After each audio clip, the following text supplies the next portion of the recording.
اور یہ نہیں کہ ایران کے ہمدرد ہیں، ایران نے صاف صاف قطر کے ذریعے ان تمام ممالک کو بتایا کہ ہمارے اوپر کوئی حملہ ہوا، کسی خلیجی ملک سے کوئی جہاز اڑا، کوئی ڈرون اڑا، تو پھر میزائل سیدھا ادھر ہی آئے گا۔ اور وہ اب اسرائیل کا انجام دیکھ رہے ہیں کہ اتنی بڑی طاقت مڈل ایسٹ میں رکھنے والا گھٹنے ٹیک رہا ہے، تو ان ممالک کی تو آپ کو پتہ ہے اتنی اسٹرینتھ نہیں ہے، چھوٹے چھوٹے ممالک ہیں، اور یہاں پر خدا نخواستہ اگر میزائل پھینکے جائیں تو ایک بڑا نیا طوفان آ جائے گا۔ عرب ممالک ہیں، یہ مسلمان ہیں، آپ کو پتہ ہے ایران کبھی بھی نہیں کرنا چاہتا اور نہ کرے گا، لیکن تیسری عالمی جنگ کی طرف معاملہ جائے گا۔ ابھی بھی ایئر بیسز وہاں پر جو امریکہ کے موجود ہیں وہ شدید خطرے میں، اور سعودی عرب اور عرب امارات میری اطلاعات کو تیار بھی نہیں ہے اس چیز پر۔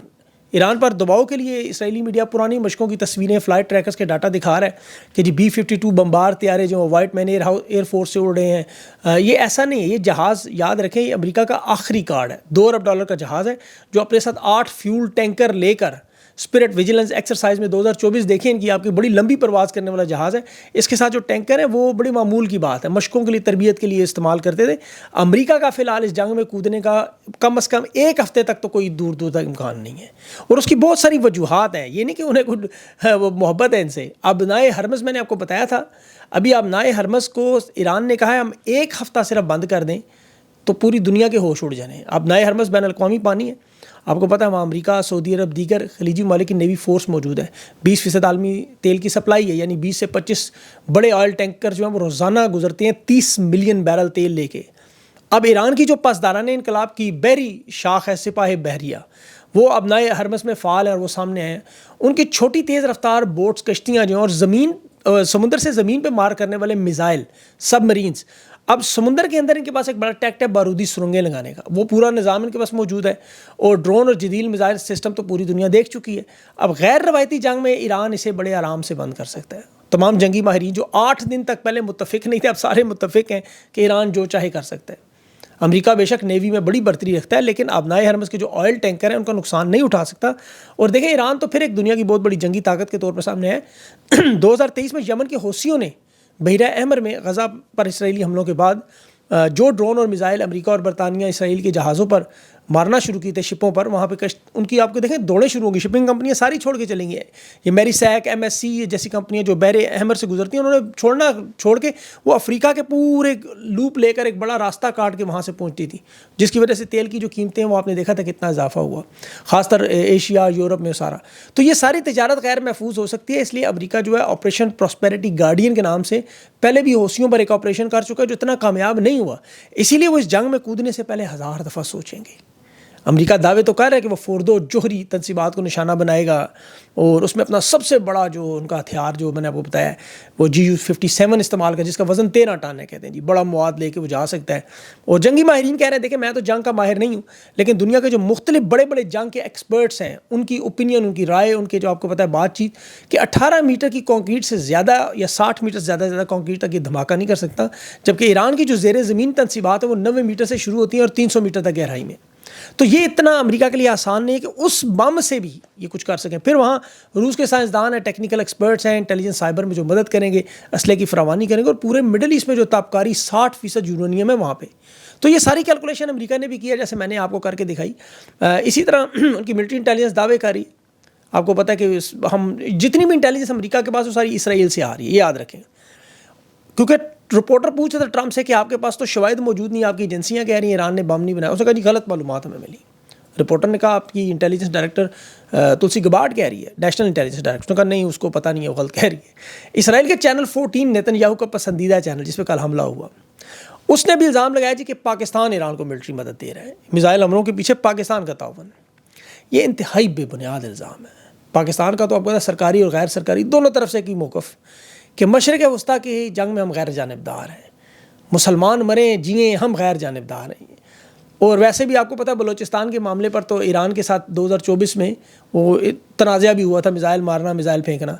تو یہ کبھی تعاون کریں کہ مسلمانوں کی مدد کریں، یہ تو آپ سوچ بھی نہ سکتے۔ ہم آپ کو پتہ ہے سب کو، یہ تو کوئی ایسی بات ہی نہیں کہ امت مسلمہ کی مدد پاکستان کی فوج کی طرف سے کی جائے۔ یہ ڈاکٹر قدیر خان نے کوشش کی تھی، آپ کو پتہ ہے PTV پر بٹھا کر معافی منگوائی۔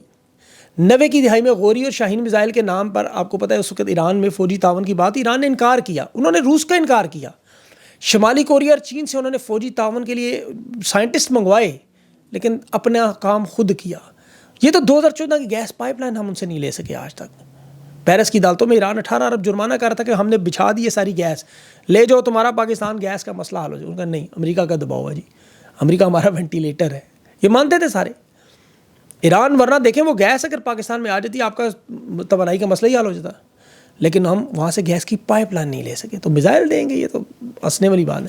انٹرنیشنل عدالتوں میں وہ تو ایران مسلمان ملک ہونے کی وجہ سے 18 ارب کا یقین کریں جرمانہ نہیں لے رہا, ورنہ تباہی پھر جانی تھی. 18 ارب ڈالرز. اب جنگوں میں دیکھیں ہتھیار نہیں لڑتے, مالی سپورٹ ہوتی ہے. اسرائیل ایران کی جنگ میں آپ دیکھ سکتے ہیں یہ اس وقت کروڑوں ڈالر روزانہ کی جنگ ہے, اور اسرائیل کی معیشت اس وقت شدید دباؤ میں ہے. اس کی وجہ یہ ہے کہ میزائلوں کو روکنے کے لیے جو مہنگا ترین نظام انہوں نے بنایا ہے, ایک انٹرسیپٹر ان کا 4 ملین سے 10 ملین کا ہے. اب آپ دیکھیں روزانہ اسرائیل کو 200 ملین سے 500 ملین ڈالر کا روز پڑ رہا ہے یہ معاملہ, یا آئرن ڈوم کا خرچہ.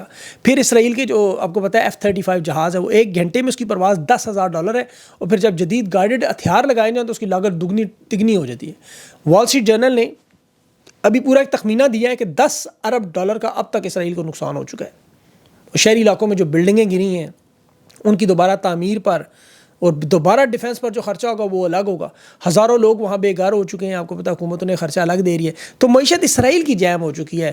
اب بلا شبہ ان کے پاس پیسہ بہت ہے, لیکن آپ دیکھیں نقصان تو بہت نقصان ہے. ایران کا یہ ایک فائدہ ہے کہ ان کی معیشت رک نہیں رہی. اس کی وجہ چین اور روس جیسے 2 بڑے ممالک ان سے تیل خریدی جا رہے ہیں دھڑا دھڑ, اور مزید خرید رہے ہیں. ان پر 40 سال کی پابندیاں آپ کو پتہ ہے برداشت کر چکے ہیں, تو ان کے لیے چند ارب ڈالر کا نقصان اتنا بڑا نہیں ہوگا. ایران کے خزانے میں پابندیوں کے باوجود اس کے $40 ارب فالتو میں پڑے ہوئے تھے اس جنگ سے پہلے, اور یہ دنیا کا سب سے بڑا انویسٹر ملک چین ان کے ساتھ ہے جس کے خزانے میں $3 خرب پڑے ہوئے. تو بار آپ دیکھ لیں فرق. آگے مذاکرات کے معاملے پر جو جنیوا میں ہوئے, ایران کے وزیر خارجہ تھے اور ان کے ساتھ یورپی وزرائے خارجہ اور جرمنی, فرانس, برطانیہ اور یورپی یونین کی وہ EU کی لیڈر, ان کا نام ذہن سے نکلے, دوبارہ انہوں نے کہا شروعات کریں مذاکرات کی. ایران نے ایک نقطہ رکھا کہ امریکہ کے ساتھ ہم مذاکرات نہیں کریں گے, بالکل کسی صورت میں نہیں کریں گے. یورپی ممالک کے ساتھ بات چیت کریں گے, اور یہاں دفاعی صلاحیتوں پر کوئی رعایت نہیں مانگی, جوہری پروگرام پر کوئی بات نہیں ہوگی, اور سب سے پہلے یہ اسرائیل کے حملے مکمل طور پہ بند ہوں, جس کی روس اور چین نے بھی آپ کو پتہ ہے کشیدگی ختم کرنے کی تجویز دی تھی کل.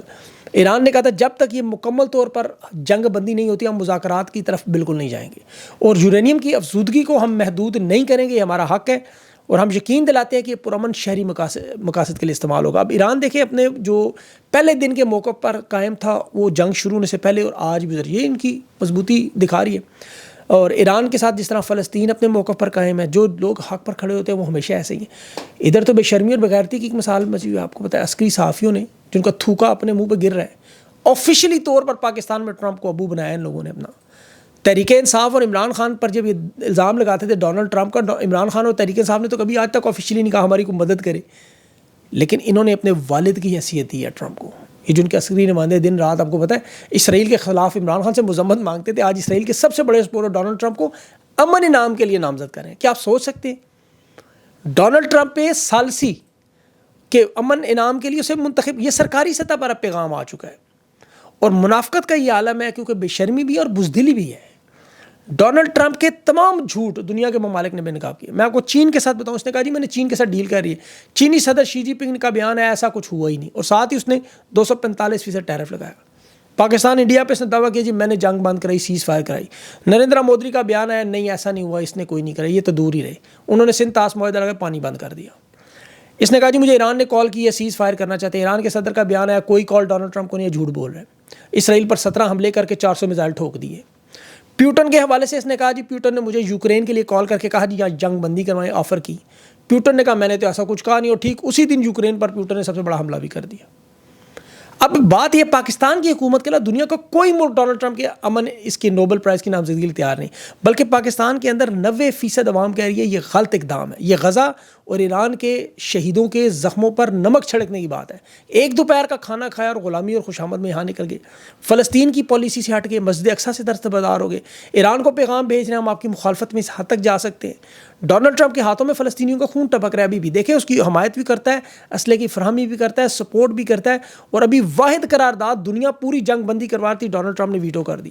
یہ اسے نوبل پرائز کی بات کر رہے ہیں. ثالثی جو بھارت مانتا نہیں, فلسطین پر بمباری میں نے بھی آپ کو بتایا کتنا بڑا ظلم ہے. ایران کو تو چھوڑ دیں آپ, وہ تو اپر ہینڈ ہے. جہاں مظلوم غزہ کے شہید ہو رہے تھے اس نے ویٹو کر دیا, نہیں کریں گے بمباری بند. اور یہاں پاکستان کا آرمی چیف سے امن کا نوبل پرائز. امن آپ کو پتہ ہے کیا ہوتا ہے؟ اور ان کے مزے کی بات ہے، مریم نواز، خواجہ آصف، احسن اقبال، یہ جو ان سب لوگ اسٹیٹمنٹس اٹھا کے دیں، کہتے ہیں امن کا دشمن ڈونلڈ ٹرمپ، بد کردار، عورتوں کا شوقین، جھوٹا، انتشاری، فسادی، مسلمانوں کا قاتل، یہ سب کہتے رہے وزیر دفاع، وزیر خارجہ، اور آج اس کو نوبل پرائز کے لیے نامینیٹ کر رہے ہیں. اس قدر منافق لوگ، اس قدر منافق. اور ڈونلڈ ٹرمپ کا دیکھیں، تحریک انصاف کے لوگوں کو تو پتہ، عمران خان کو تو پتہ اس نے کوئی حصہ نہیں لینا کسی قسم کی رہائی میں. اب انہوں نے اقتدار پہ قبضہ کیا. دیکھیں ایوب خان نے اقتدار پہ قبضہ کیا تو فاطمہ جناح کو پھر بھی جلسے جلوس کرنے دیتا. ضیاء الحق نے جب بھٹو کو پھانسی لگائی تو امریکہ کی حمایت تھی، لیکن اس کے باوجود اس نے بے نظیر بھٹو کو اور نصرت بھٹو کو بیرون ملک جانے دیا، ECL میں نام نہیں ڈالا. پرویز مشرف نے نون لیگ کو توڑا، نواز شریف کے ساتھ ڈیل کی، اسے جیل سے نکال کے جدہ پھر بھی فیملی سمیت 140 بکسے بھجوا دیے. یہاں پارلیمنٹ پر قبضہ، عدلیہ پر قبضہ، تمام اداروں پر قبضہ، فیلڈ مارشل، سب کچھ ہونے کے باوجود عمران خان سے ملاقات نہیں ہونے دے رہے. خان کا خوف دیکھے ذرا. کون کہتا ہے گیم ان کے ہاتھ؟ گیم ان کے ہاتھ سے کسی بھی وقت نکل سکتی ہے، کیونکہ خان جب تک اپنے نظریے پر قائم ہے، کہہ دے تنہائی میں بیٹھا ہوا یہ شخص اور عوام 90% اس کے ساتھ ہے، اور یہ ہے اس کی بہادری دلیری. اور یہ بزدل لوگ ہیں. وہ انصار عباسی کہتا ہے ایمان، طاقت، اتحاد، سبیل اللہ، فلاں فلاں. یہ طاقت کی ضمانت کون ان کے لیے؟ Donald Trump. ابھی 27ویں ترمیم میں مولانا فضل الرحمان شہباز سے مل رہا ہے کہ ایک دفعہ صدر کی طرف چلے جائیں، بس اور کچھ بھی نہیں. یہ آخری ان کا ٹارگیٹ ہے. لیکن دیکھیں خان کی رہائی کے لیے اور بھی بہت سارے معاملات ہیں، اور انشاءاللہ یہ معاملہ شروع ہوگا. اس پہ میں آپ دیکھ رہا ہوں کچھ لوگ تھوڑے بہت مایوس ہو رہے ہیں اب، چونکہ یہ معاملات اور بہت سارے الجھے ہوئے. خان نے خود 2 ہفتے کا بریک دیا ہوا ہے. یہ جو کچھ ہو رہا ہے، یہ آپ کو جو ویڈیوز نظر، یہ بریک ہے. اس کے بعد دوبارہ پاکستان کی عوام نے اپنا، آپ کو پتہ ہے، دوبارہ جمع ہونا. یہ کام ختم تو ہونا نہیں. تو یہ طاقت سے ہی جس طرح یہ لڑ رہے ہیں، اسی طرح فلسطین کے لوگ ہیں، اسی طرح ایران کے لوگ، اس طرح پاکستان کی عوام بھی ہے. تو انشاءاللہ اللہ تعالیٰ مظلوموں کی مدد کرتا ہے ضرور. کبھی دیر آئے کبھی درست آئے. یہ معاملہ دیکھ لیں آپ کے سامنے، مار کھاتے کھاتے آج اسرائیل کا کیا حال ہو رہا ہے.